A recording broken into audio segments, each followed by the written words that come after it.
Welcome to Conversations from St. Norbert College, a program that encourages discussion in our community on today's local and global issues. Now your host for Conversations from St. Norbert College, author, professor, and nationally known sports economist, Dr. Kevin Quinn. Welcome to Conversations from St. Norbert College. I'm Kevin Quinn. Our special guests are Reverend James Herring, Order of the Premonstratensian, and Reverend Maurice Nutt, and we'll discuss the role of blacks in the Catholic Church today. Gentlemen, welcome to St. Norbert College. Thank you. Hello, thank you, Kevin. Well, let's first talk about the meeting that was held here in October. It was the Black Catholic Theological Symposium, is that correct? Yes. So tell me about that organization and why it's important. The Black Catholic Theological Symposium was founded in 1978. It was spearheaded by a great Capuchin priest, Father Thaddeus Posey, who gathered at the time Black sisters, priests, and lay people who had terminal degrees in theology and interdisciplinary subjects. They met in Baltimore in 1978, formed a group to deal with the uniqueness of being Black and Catholic in the United States. You know, there is such a thing as Catholic theology that is based in dogma and in our traditions and various disciplines, but the influence of culture is very important. African Americans think and theologize in different ways that are different from the dominant culture. So there was a need to feel that we belong and we had something to offer to the Catholic Church as a whole. And can you talk a little bit about the relationship of this organization to some of the other Black Catholic organizations? When I was looking around, I noticed that there were actually a number of them. So what is distinct about this one? Well, you could say that this particular one, because it is focused on theology and those interdisciplinary studies related to theology, coming through the Black cultural experience, certainly looking at the history of Black Catholics in the United States, throughout the Caribbean, throughout South America, is a very unique cultural experience. Unlike, the unique cultural experience of any Catholic culture around the world. I mean, we are a universal church made up of any number of experiences from different cultures and ethnic backgrounds, yet we're all Catholic. So this was particularly important to expose and have the cultures in the United States understand one another and dialogue with one another. So we are, the dominant theological association in the United States is the Catholic Theological Society of America.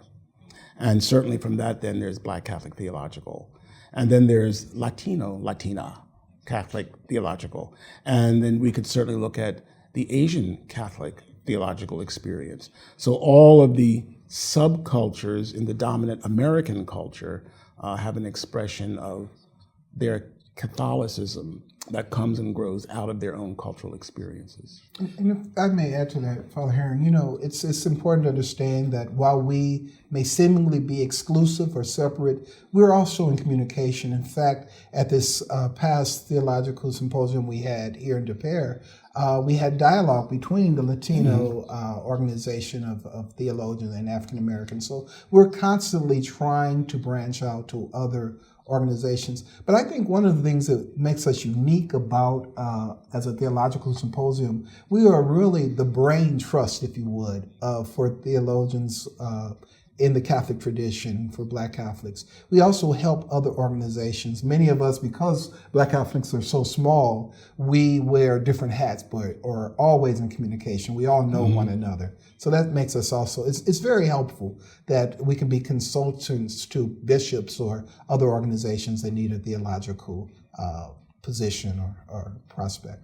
And I mean, it's kind of a fun thing insofar as that you get to define a lot of what the questions are going to be and what the discussion is going to be. I mean, a lot of theology has been, we've had, 2,000 years of the Catholic Church, and so a lot of the questions have been already discussed. This is kind of a newer one. So I want to ask you a little bit about what is in fact unique about the Black Catholic experience. So when I was looking up the numbers, so 8% of Black Christians are Catholic, which is actually a fairly small number, and African Americans constitute only 4% of Catholics in the U.S. So first of all, why is it that African Americans seem to be so underrepresented among Catholics, and why is that experience different than in this universal church that we're Well, part if you of? look at the history of the black man and woman in the world, and certainly in this hemisphere, Africans were introduced to this hemisphere primarily through slavery. But if we go back to actually when Columbus came to this continent, he had with him freed black Catholics. So not all black experiences directly from slavery. But then the populations in this country, on this continent, and in these states primarily came through the African slave trade. And there was an encyclical from Rome that condemned slavery, that certainly came to the Archbishop in Baltimore. And when that was in Latin, of course. And when was that? Latin, that This was 1839, Yeah. Gregory the 16th. And it was in Latin, of course.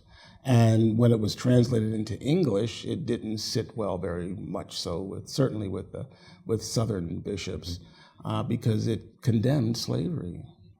And as a consequence to that, when it was really translated into the English that was more or less acceptable, it was, well, if you have slaves, and you're not supposed to, then you should raise them as Catholics. So consequently, a lot of our historical Catholicism comes to us because our ancestors were slaves in the South. And right after slavery and the emancipation in 1865, Cardinal Spalding from Baltimore was actually the one who said, there's a great harvest of souls, meaning that after Africans were emancipated, the Catholic Church did little to evangelize, whereas the Baptists and the Methodists, they seized that moment. And it was a moment that I think that we are still living by, that the Catholic Church is seen as a white man's religion in the United States, because it wasn't in a sense of us the church caring about the souls of black folks. You know, when we think about the abolitionist movement here in the United States, I mean, if you close your eyes and sort of imagine what the people in it were like, they seem to be sort of, Yankee Protestants, really, as much as anybody else. And so, and even earlier than that, I think slavery was prohibited by England in 1820. Is that right? So an 1839 encyclical was a little, it wasn't leading. No. In that area. So it sounds like the Catholics weren't focusing primarily upon the New World, maybe even at that time. Is that a fair statement? That's a fair statement. We know, certainly, in the original 13 colonies, Maryland was the only colony where Catholics could actually publicly, celebrate their traditions. Pennsylvania, of course, followed that suit with the Quakers, where the Quakers were very inclusive and open-minded. But many of the other colonies, Catholics were not allowed to necessarily publicly express their faith and practice their faith. We know that in the early 1900s, there were, I know from Philadelphia, I am a Philadelphian, that there were, that windows in the cathedral were broken, stoned and broken, because there was an anti-Catholic movement.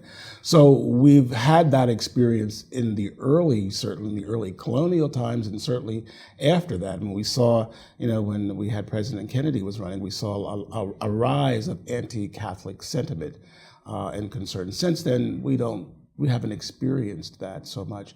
But, the numbers, when you speak of numbers, roughly 3 million black Catholics in the United States, and about half a lot. are Africans, not African Americans. Oh, okay. So there's a disproportionate number when you look at the total number of close to 70 million Catholics in the United States. And now we're going to find that half of them are speaking Spanish. So that puts another demography into what is the Catholic population in the United States. And we have to look at, we're all Catholic, we're all Christian, we all believe in the same God, and we express it in different ways according to our cultures. So it's important that we, as African American Catholics, as Catholics of African ancestry, know our culture, understand our culture, express our culture in the way that we are comfortable. We, as African American Catholics, as Black Catholics, we are not pigeonholed into any particular way of thinking or expressing our faith. We mirror the wider church completely, and sometimes that point is missed. And you know, Father Herring and Kevin, it really begs the question, why remain Catholic as African Americans? Given the history, given the lack of evangelization, given the racism and prejudice that we've had to endure. I think, to coin a phrase by Dr. Sean Copeland, Catholics can be described as people who adhere to an uncommon faithfulness. It's uncommon that we would remain faithful given the history or lack of evangelization. But I believe that those of us, and I certainly speak for my family who has generations of Catholicism, it has been the understanding of what church is, that it is the people of God. It's the understanding that we as African Americans have a gift, and we bring those unique contributions to the Catholic Church in our liturgy, in our worship, in our theologizing, in our care for one another, that we have always been community oriented, that we've always been societally oriented, that the needs of our brothers and sisters, the least of these, have meant something to us. And it's also meant the Eucharist.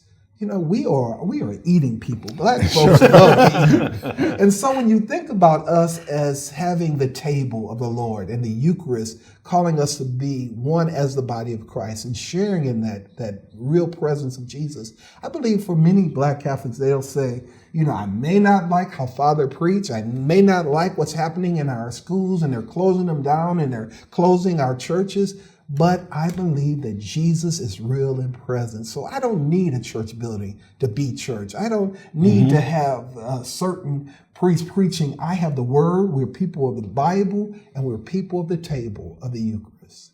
And the Eucharist is so central to our faith as Catholic Christians.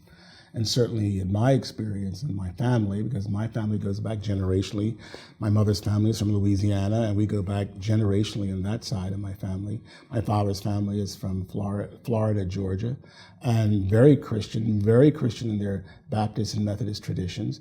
So for me personally, I've had that exposure, Catholic, Baptist, Methodist, and faith and tradition and Jesus Christ is so central to who we are and to who I personally am, you know.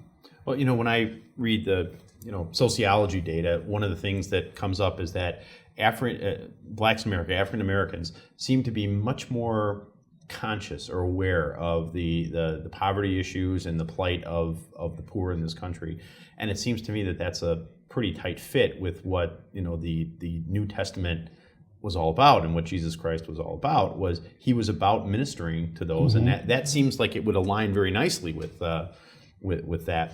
But perhaps the hierarchical part of the church is the one that isn't as tight with that. So, who are some of the primary African Americans who are leaders in the church here in the U.S.? Well, we have a number of bishops. And certainly Bishop Joseph Perry, who's in Chicago, he's an associate, he's an auxiliary bishop in Chicago. Certainly Archbishop Wilton Gregory, who's Archbishop in Atlanta, who comes from Chicago. So we have a number of bishops around the country who are, Bishop George Murray, who ordained me here at St. Norbert Abbey, is the Bishop of Youngstown, Ohio. And there are others, of course. We have in Houston, in Beaumont, Texas. Yes, in Beaumont, Texas. And there are 16 so African American bishops who are active right now. Yes. So, I mean, that's still small. It seems like a small number to me. Nothing to boast about, really. Yeah. Well, how about higher up, like in the Curia, for example, and in the College of Cardinals? There are a number of Africans, but not African Americans. No. We have yet to see an African American cardinal in the United States. We have African Caribbeans because there's a cardinal in Haiti. Right. And I remember when the debate about the last, who's going to be the next pope. It seemed to me that there was an African candidate from Ghana, perhaps. Arenze was thought of to be a possible candidate, but in our church history, there have been Black bishops, Black popes. And we do have that in history. We've had black superior generals of predominantly black orders, and also we've had superiors and provincials of predominantly white religious orders. We've also have lay people who are in very significant role. Sister Patty Chappelle, who is over Pax Christi USA, she's executive director. Mr. Ralph McLeod, who is the executive director for the Campaign for Human Development in the USCCB. So over that major organization is an African American Catholic. So we have many different lay and religious, and of course priests and bishops who hold distinguishing roles.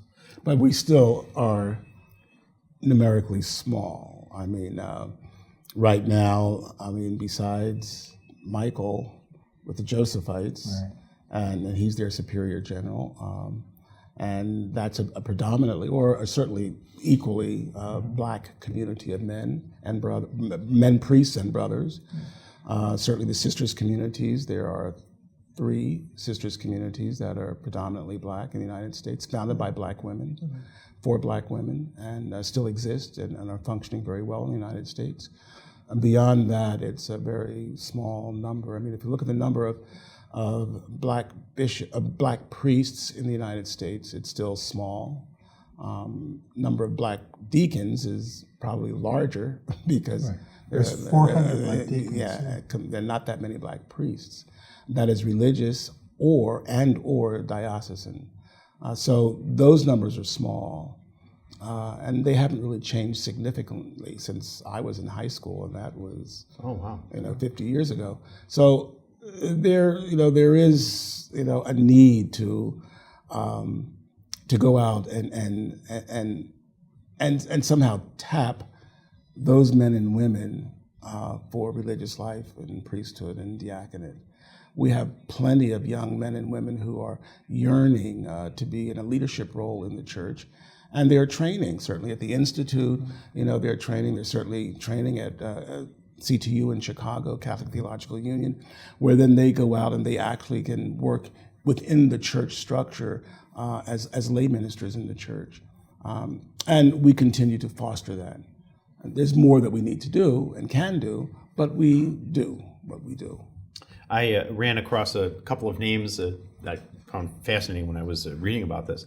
A person by the name of Patrick Healy. Oh, Patrick, yes, Bishop Healy. Yes. And he was one of 3 brothers in the 19th century that were African American. That became president of Georgetown. First president of Georgetown. Yes. Isn't that right? One of the brothers, first president of Georgetown, and then Bishop Healy himself, president up there in New England. Bishop up in New England. But the irony of it was that he was the president of Georgetown when they would not admit African Americans. Right. So that you think about what kind of cognitive dissonance did we? Well, let me just say this: the Healys were not publicly African American. I ran across that. Yeah. Having an Irish father in Georgia and African mother, they didn't profess to be black. So that's why when we speak of Father Augustus Totem, we always qualify it by saying the first publicly recognized African American Catholic priest. He was the next person I was going to say. So tell us about him. Well, you're in Chicago. He's out of Chicago, and he was the first. He was ordained in Europe, in Rome, but he's the first recognized black priest in the United States. Of course, he was preceded by the Healys, who were very fair-skinned, so they were not recognized. But he was a man who, when he came to Chicago, suffered a lot of indignities because he was black, and he died at a very young age. And now we're hoping he'll be a saint. We're pushing his cause for sainthood in the United States, along with Mother Mary Lang, because she was the foundress of the Oblate Sisters of Providence, together with Henrietta DeLille, who was the foundress of the Holy Family Sisters out of New Orleans, and Pierre Toussaint, who was out of New York City. And Pierre Toussaint, his history is even a very unique history. He's the only lay person buried in the cathedral of New York City, in St. Patrick's Cathedral, because he was very financially instrumental in helping that cathedral to be built. Right. Really? That's I did not know that. I mean, I've heard the name, but I didn't realize that was his role. So here in the U.S., a few years back, a momentous election happened, And so, we elected first president who identifies as African American. What did that mean for American Black Catholics? Was it different for them than it might have been for others in some fashion? It meant a lot to all the Black people. You saw us come out in numbers because it was an opportunity that not only did we want to elect President Obama because he was Black, but because he was well qualified, in many ways overqualified, best qualified. What did that mean for African American Catholics? Well, it was a sense of pride, especially those who are in Chicago who knew him well. He began his whole community, they talked about him being a community organizer. Little is said that he began his role of ministry in the community hired by the Catholic Church in the South Side of Chicago. Has really strong roots, and he has a great connection with the Catholic Church. I know there's been a lot mentioned about his stance on stem cell or abortion, but I believe when it comes to the social teachings of the Catholic Church, our president certainly has upheld those as far as taking care of the most vulnerable and the poor in our communities. So I think that you would get a strong backing and appreciation by most Black Catholics. Sure, absolutely. And I was born and raised in Chicago, so as much as anything else, I know what it felt like to have a president who came from Chicago. I thought they were all supposed to be from Ohio or Virginia or something like that. Well, Father Nutt, I want you to talk a little bit about your background. You have a very interesting background, and I'd like to talk about that a little bit. Well, I'm a Redemptorist priest, and Redemptorists were founded by St. Alphonsus of Liguori to preach to the poor and most abandoned. So my heart of hearts, I'm a preacher, and I think that is so needed, desperately needed in the Catholic Church today. Certainly Pope Francis is speaking out on that the word should be celebrated and appreciated. So I that's my education. I received my doctorate in homiletics from Aquinas Institute in St. Louis. And homiletics is? And homiletics is the study of preaching. So we certainly need more homileticians, which is the one who practices preaching and teaches preaching. I just like the way that word sounds. That's a great word. Well, and I teach preaching, so that's my discipline. I am the associate convener of the Black Catholic Theological Symposium, and what that means is that I prepare for all of our annual meetings, and in the future I will be the next convener, which will be the person who represents the Black Catholic theologians on all the levels of dealing with the USCCB, the Bishops' Conference, as well as the Catholic Theological Society of America. So that'll be more of a leadership role in that sense. Right now, I work among my peers in getting them organized for the meetings. My position right now is I'm the director of the Institute for Black Catholic Studies at Xavier University in New Orleans.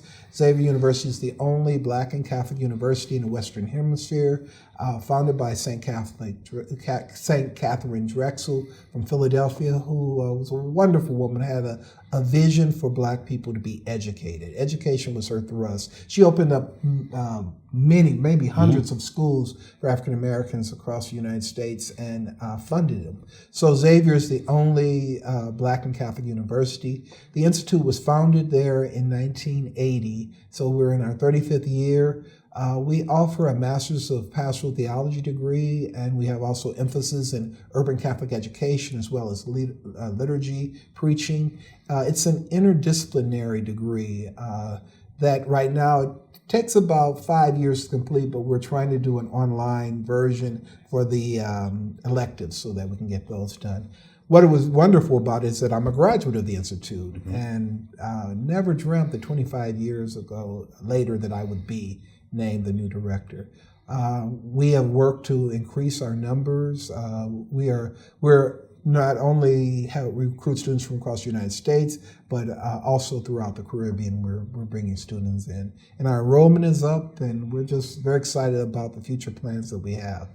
Well, New Orleans is a very interesting place for a lot of reasons, but one of which, for me as a Catholic, is the degree to which Catholic culture, not necessarily Catholic theology or even practice maybe, is so deeply embedded in what they do. Yeah. I mean, you can't, I mean, you can't even conceive of New Orleans without that backdrop of Catholicism. Let me paint a picture for you, Kevin. Most people know New Orleans from Mardi Gras.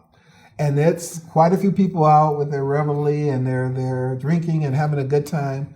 But on Ash Wednesday, our churches are packed in New Orleans. I've not seen that anywhere else where the faith is very much lived, and especially among Black Catholics. We look at a few here and there and sprinklings of Blacks in most Catholic parishes. New Orleans is where you find people packed in church on Sunday who are Catholic, and that's exciting. Well, there's a lot of repenting going on that Wednesday. Of course. Absolutely.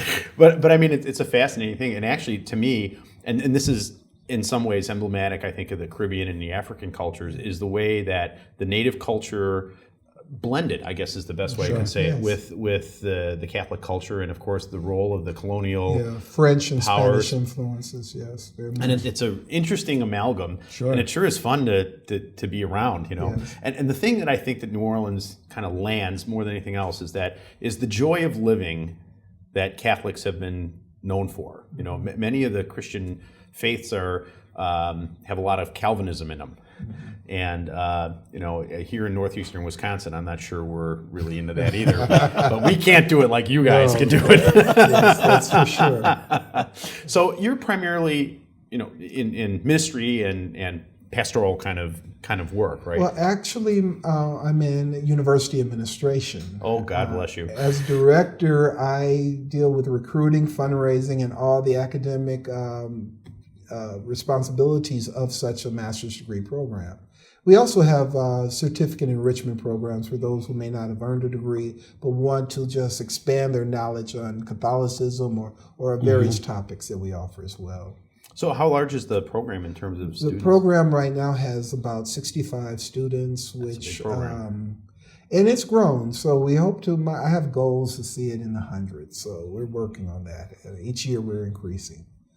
Are you finding that younger people, and one of the things that we see, and it's in all the surveys, younger people who may not have had much of a relationship with organized church or organized religion, have the same level of spiritual hunger that every generation has ever had at that age? Well, we're finding a lot of more millennials, especially at the Institute, are starting to come. We have a youth and young adult track, and so that's been the noted increase, is that dedicated young people who are trying to hold on to their faith find that they can come to the Institute where they are affirmed of being young, Black, and Catholic. Mm-hmm. And I know that the Norbertines and I would say I find that same thing across the board. I mean, I work in formation now, as you know, and we have a number of young men at CTU in Chicago studying for priesthood and brotherhood.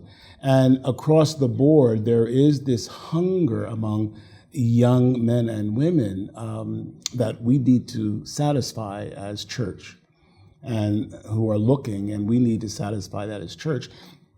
And certainly in the areas of religious formation and religious vocations for both men and women, our young men and women, they're hungering for something that we have to give. And that's across the board and across cultural lines. When you say millennials, that really refers to the young people whose parents were anti-establishment.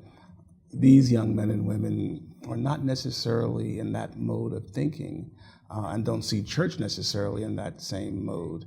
I think we, have to understand that, and we have to, certainly in any kind of an educational institution, we have to appreciate where our young men and women are in their experience, and then we have to give them what they are looking for. So, but you didn't start off by teaching young people about canon law, did you? I mean, you were in television, is that right? That's part of my background before I entered the order. I entered the order here in 1996, and I entered through our house in Jackson, Mississippi. And I had already studied my theology before I started looking for community life. I mean, I knew at that point in my life that there was something more than what I had that was drawing me to something more. And religious life was what was drawing me. And the door opened for the Norbertine life. And that gave me what I was looking for. I'm sorry we're out of time. This has been a fantastic conversation. Thank you so much for coming here, and congratulations on your successful conference. I hope you've enjoyed our show. Until next time, I'm Kevin Quinn. Best wishes for good conversations from St. Norbert College.